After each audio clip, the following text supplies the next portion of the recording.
Hello everyone, Assalamu alaikum. This is me Zainali. I am a level 1 student at Rehan School Islamabad campus.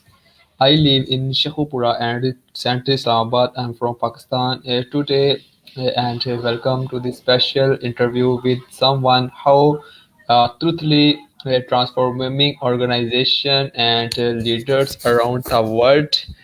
Today we have a honor of speaking with the Kimberly Weifling, a force of nature in the world of leadership and team effectiveness with around as a physics and a career built around developing across a functional across culture teams. Kimberly has helped numerous companies achieve what seems impossible.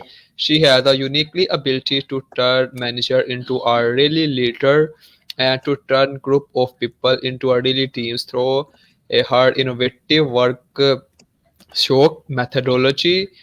She has authored book, led workshop, and consulted globally with companies from startup to this the global 1000, always focusing on creating sustainable, measurable change. Kimberly, it's a pleasure to have you today. Let's dive right into explore how you help organization achievement breakthrough results. I Hello. would be delighted. Hello. Happy to be here. Thank you for having me, Zane. Am I saying your name Okay. okay? Zane? Ji yeah. I'm Zen. Zane, thank you. It's a very big honor for me to talk with you. I'm in the Netherlands right now. I live in California. And here I am talking to this wonderful person. Where are you? Pakistan? Yeah, yeah. I'm from Pakistan. Amazing. Amazing. You're incredible, dude. Uh, sure, sure. Mhm. Okay. Uh, please can you introduction self of my audience? Oh, you've done such a great job introducing me. I grew up in rural Western Pennsylvania. I studied physics and chemistry. I worked in engineering. I moved to Silicon Valley. I live really close to where Apple and Facebook and um, Google and all these amazing companies are. I love living in Silicon Valley because over half of the people who live there don't speak English at home. So it's very diverse culturally, and it's been such a great education. And now I'm learning more about Pakistan thanks to you and your colleagues at the Rihan School. And my work is to help make impossible inevitable. Do you have anything impossible that you would like to achieve? I'd like to help you. Yeah, that's great, amazing. And my next question that you often say that leadership is not the same as management. You can explain what distinguish a turn leader from a manager. Yeah, and I rely on experts who have studied this for many years.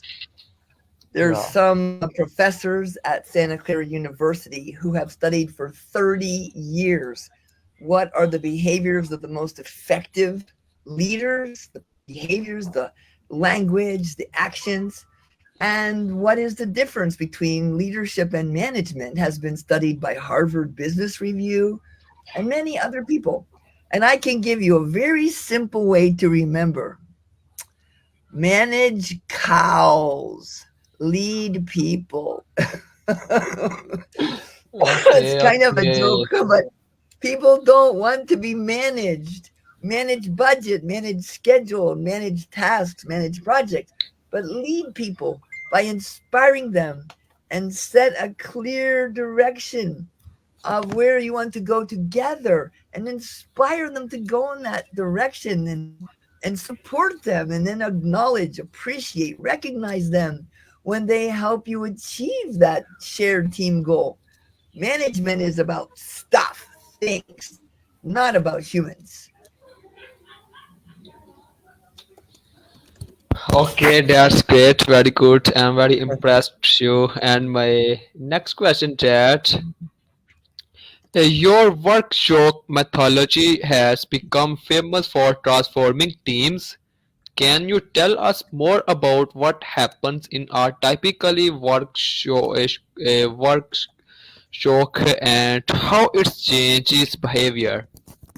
Well, if you walk into my workshop learning lab, here's what Oh happens. yeah, We workshop. set up we set up the room, and we don't have tables, we don't have desks. We have a circle of chairs. We have like toys and kind of crazy things sitting around decorating the room. And then Yes. we have music playing. We have chocolate sitting on one table. We have some strange decorations on the walls, like some inspiring posters and things. And then we do games, we do activities, we do exercises. We don't lecture, we don't tell people what to do. We say, hey, find a partner who looks weak and tired. Arm wrestling with your partner. And you're going to get $1 million cash every time you lift up your partner's thumb. And we teach them doing really bad leadership, really bad teamwork. And then we tell them, hey, why didn't you do cooperation? Why didn't you stop and think and organize and plan? And then we do again and again, many, many games, exercises. The most valuable thing is their discussions. Oh, what did I learn from this? Oh, why did I do this way? I knew I should do that way, but I did this way. It is so powerful when people have a chance to experiment and do this learning laboratory. It's really fun. I hope you come to my workshop someday. Maybe I do one for Rihan School. Okay, yeah, that's great. Very good. And tell me that you have worked with culturally diverse teams across the world. What are the biggest challenges you face when working with across cultural teams, and how do you overcome them? Well, I mean, when people get together, they have some difficulty working together, sometimes struggle, sometimes conflict or disagreement, or, you know, and so they want to blame it on different culture. Oh, it's because you're from Pakistan, I'm from America. It's because you're from Germany, I'm from Japan, something like that. They want to blame it, then they don't try to fix it. But then I ask them a question. I say, please raise your hand if your girlfriend or your partner or your wife is from the same culture, speaks the same language as you, from the same country. Yeah, okay, many people raise their hand. Then I ask them, please raise your hand if you ever have conflict, frustration, irritation with this person. It's not because of culture. It's because you're a human being. I'm a human being. Human beings have conflict. It's normal. But we give up on each other because we use different culture as an excuse, right? No, don't use as an excuse. We have to get people to come together and keep going and keep growing together. So we, have them eat dinner together. Hey, in the jungle, animals that eat together don't kill each other. We have them have some fun together. We play these games. We make it psychologically safe. It's called psychological safety. So there's a lot of ways we can create the environment so people can relax and enjoy and start to find, what do we share in common? Yeah, we have many differences, of course, and there's many things we have in common. We're all human beings living on a giant rock, flying through outer space around a big ball of fire called the sun. Oh my, come on, man. We're all on this spaceship together, spaceship Earth.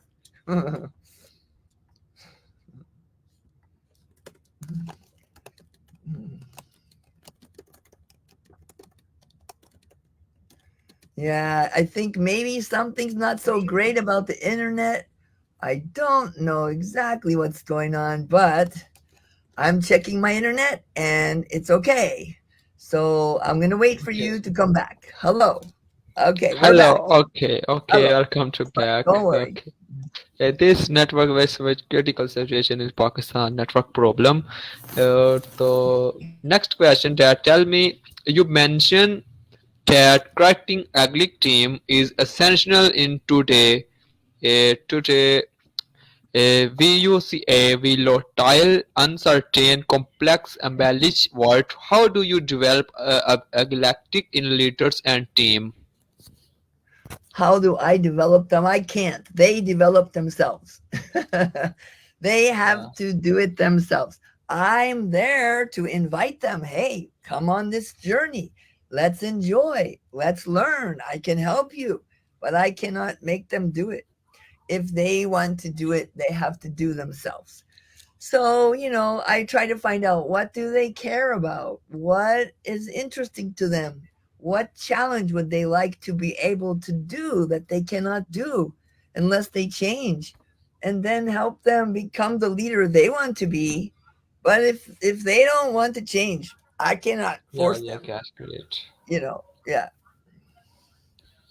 Okay, amazing, very right. And my next question that uh, what advice would you give to organizations struggling with high employee uh, turnover as you successfully reduce the voluntary turnover from 22% to less than 1% in the major company?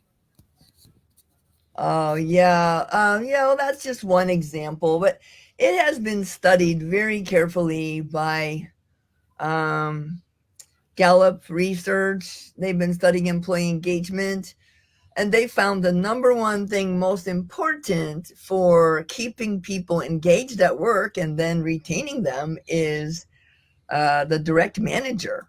So if your direct manager is boss manager, ugh, Oh, ugh, yeah, yeah. people quit. But if your direct manager is a leader who supports you, who works together with you, then you don't want to quit.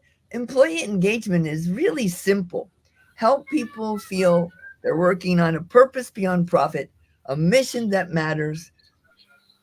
Care about them and that they're important to your mission, that they're appreciated, that they're working on something that they're good at, that they enjoy, and that they're working with people who appreciate them and that they appreciate.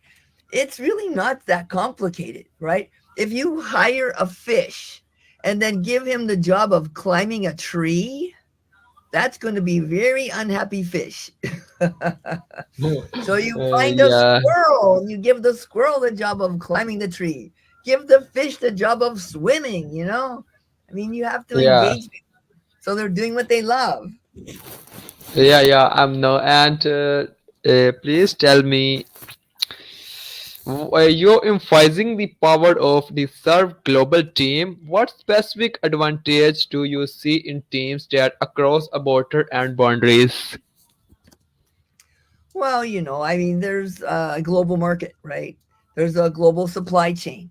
If you Yeah, want yeah. to grow your business, I don't know. I mean, if you try to only grow your business in your hometown, it will be very small. If you only grow your business in your home country, it will be very small.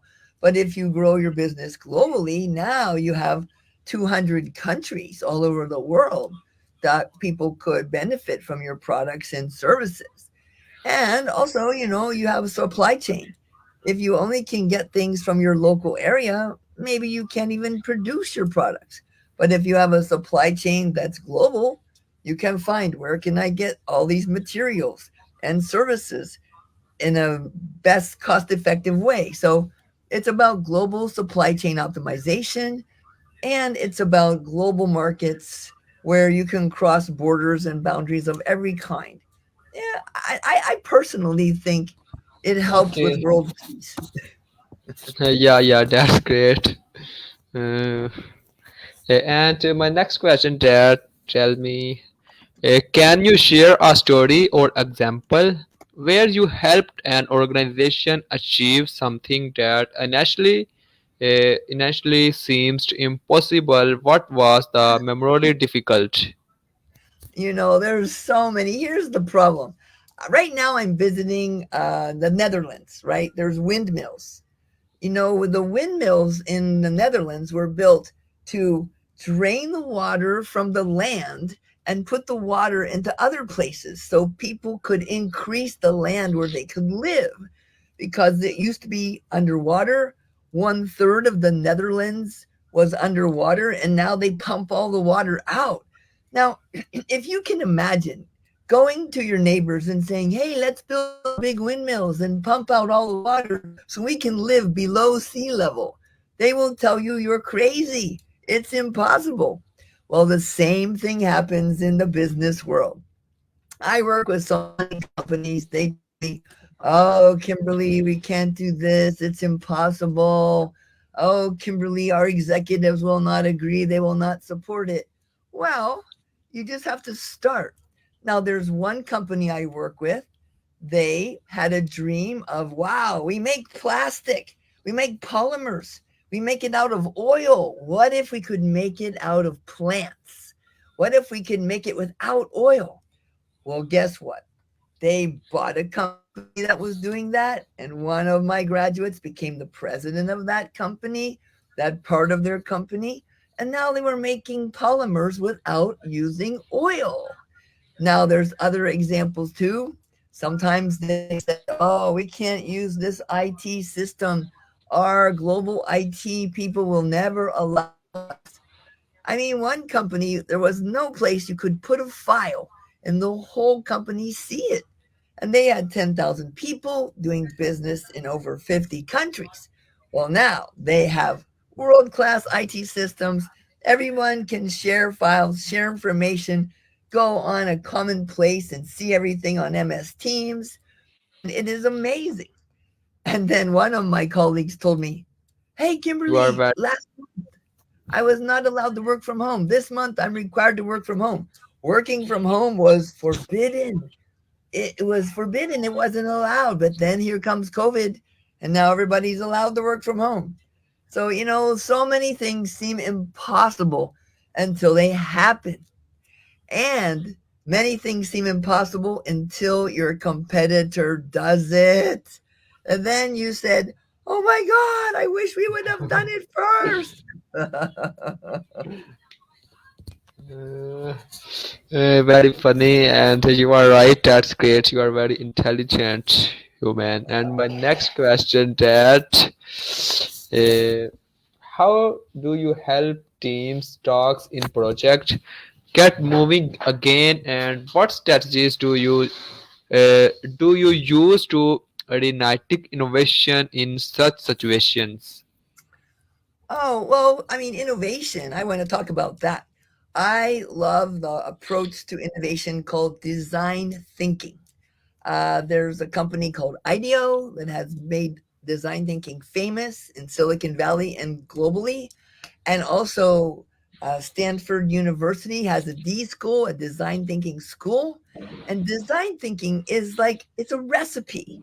It's like if you want to go and bake cookies, you can just try to make something or you can follow a recipe. Now, if you're a great chef, you don't need a recipe. But if you're just a normal cook in the kitchen, if you follow a recipe, you can get good results. So I use the design thinking recipe from IDEO, and it is very simple and it is very effective. First, you stop, think, organize, plan. You think about why you're doing the project. You understand who are the stakeholders. You understand what their lives are like, what their challenges are like, and the positive impact you want to make and what they will be saying once you are successful. You prototype, you experiment, you pivot, you correct. It's not perfect the first time. You may have to do 100 interviews with customers. You may have to do 30 prototypes. You may have to have 3,000 ideas. But you can do innovation if you use design thinking approach. Okay, amazing. And my next question that how do you measure the success of your leadership work? shops and consulting engagement. What specific business result have you seen? Oh, for me, I measure the results by the globalization of the company. So, for example, if a company hires me, like one of my clients did, and they had 30% of their revenues coming from outside of their home country, like headquarters in Japan, and only 30% of revenue coming from outside of Japan. Now, 10 years later, if they have 50, 60, 70% of their revenue coming from outside of Japan, that is one way I measure success because now they're becoming a truly global company.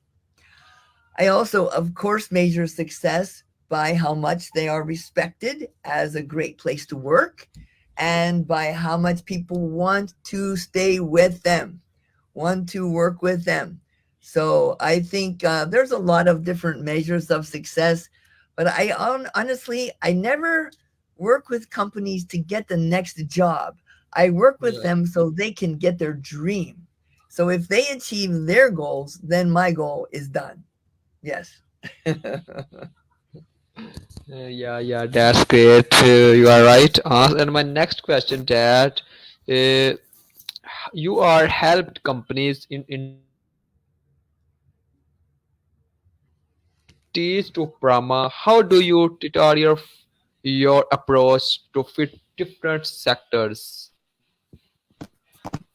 Oh, I mean, it's not that different. You can be working in manufacturing, you can be working in finance, you can be working in space industry, you can be working in just a janitorial business. Human being issues are the same. So it's pretty common across all of the areas, right? Human beings are human beings no matter what sector they're in. So, I mean, I do what changes for each sector is the people's conversations. If I'm doing business with someone who manufactures things, they'll talk about manufacturing challenges. If I do business with someone who's doing financial analysis, they'll talk about the financial analysis. But they always have the human being issues all the time. The human being issues are the biggest issue. Okay, that's great. And my next question, Dad, tell me, you have helped companies sorry, what is your advice for organization looking to foster innovation within their teams, especially with, when it seems like all ideas has been enhanced? Oh, well, I love the approach of open innovation. Open innovation means ideas come from everywhere, not just R&D guys in the lab somewhere. No, no, no, no. The innovation can come from ideas from your employees. It can come from ideas from your customers. It can come from ideas from the outside. Cross pollination can be one approach to getting new ideas. So, open innovation means we don't only have one group of people responsible for innovation. And I think that's one of the most effective ways to create innovation is to use the open innovation approach. And, sometimes that means sharing your intellectual property or making more open what you're doing. There are some companies that have shared their intellectual property. For example, when the human genome was being sequenced, a bunch of different companies cooperated to do that because it was a really big job. And then they patented the human genome and then they made it public so nobody else could patent it. And they said, let's compete on curing the diseases. Let's not compete on understanding the human genome. So there are a lot of interesting approaches to innovation that does not mean some smart person sitting in a lab thinking of an idea. That's an old fashioned way for innovation. Okay, that's great. You are right. And my next question, Dad, tell me, You have worked with startup and the big global companies. What are the key difference in leadership's needs between these two environments? Oh, well, in a way, startups are better because in startups, if you don't do what makes sense, if you are not effective at leading your team and managing your business, you go out of business. In big companies, you can be doing a bad job for a long time and still not fail.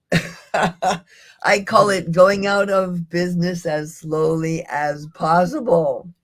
So, Okay. unfortunately, uh, it's a little bit too safe in bigger companies because you can make a lot of mistakes and waste a lot of money and stay safe, and then you can change. In a startup company, hey, if you do stupid things, you can get kicked out of the company. So I don't like that. Okay. Mrs. Crema, if you ask me, how can a visa process in USA if you come in USA? How can I what? Say it again. If you ask me, how can a visa process in USA if you in come in USA? Oh, USA. US, US is so complicated. US is Yeah, not like one country. It's like 17 different countries. I live in Silicon Valley, which is part of yeah. San Francisco Bay Area, and I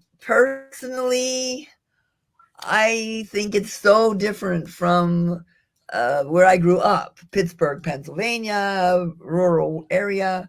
It's so different from Florida. It's different from even Southern California.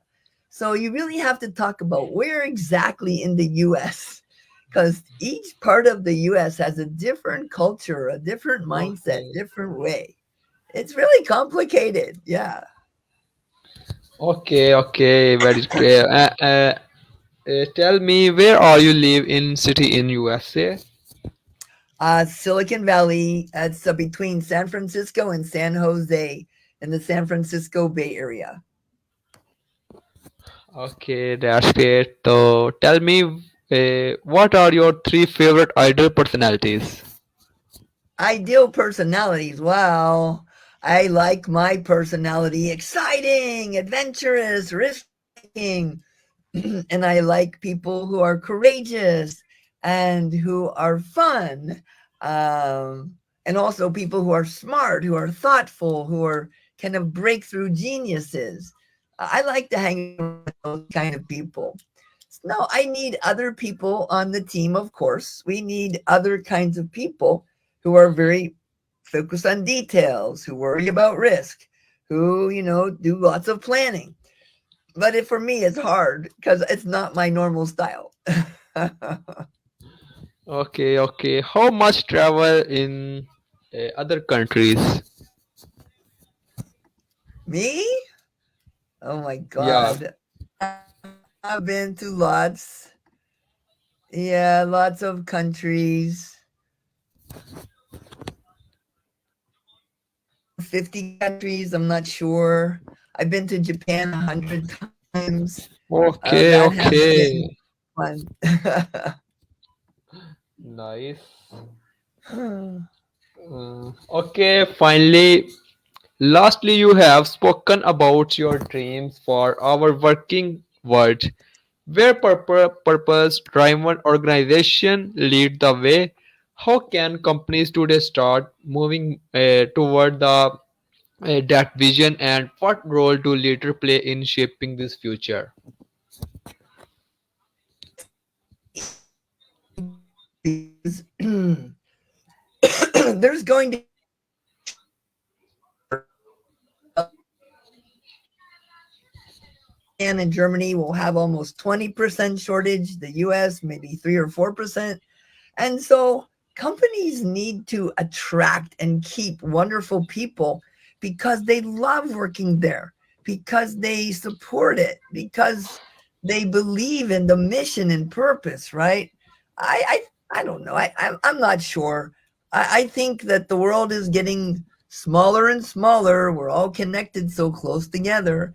And if we don't change, if we don't embrace, this globalization of our world, if we try to stay focused on our little tiny part of the world, we're going to miss out on this amazing, we're one planet, one people. We happen to live in different places. But if you travel into outer space and look at the earth, you don't see borders between countries. Mm? You Okay, see okay, one yeah, inch. that's yeah, that's great. You are right. And my interview timing has ended. So okay, thank you Okay. so much for again to join this interview.